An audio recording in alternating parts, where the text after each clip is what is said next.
Je m'appelle Fanny Monette. Je suis enseignante de français langue seconde. Dans le concours, j'étais un des juges littéraires du concours. J'ai lu plusieurs textes. La majorité parlaient de récits de vie. Donc, vraiment, c'était des personnes qui racontaient leur histoire d'immigration de leur pays jusqu'ici au Québec. C'est un défi, c'était une très, très belle opportunité aussi. J'adore le français, j'adore la littérature, j'aime lire.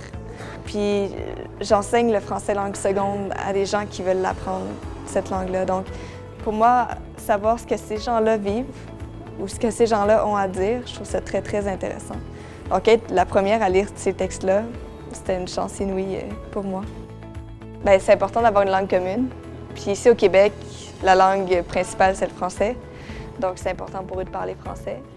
On s'entend que pour le marché du travail, c'est très, très important de parler français. Et aussi, dans la vie de tous les jours, pour aller faire l'épicerie, pour aller parler avec les gens dans la rue, pour rencontrer des gens. Chaque personne a un niveau de langue différent, c'est clair.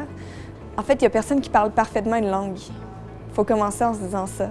Même les francophones. Moi, je ne connais pas le dictionnaire au complet. Je ne connais pas la grammaire au complet. Je ne connais pas toutes les locutions de la langue française.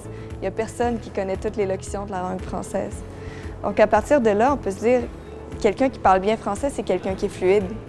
Si quelqu'un arrive à exprimer ce qu'il a à exprimer et à être compris, rendu là, tout va bien, il parle bien une langue.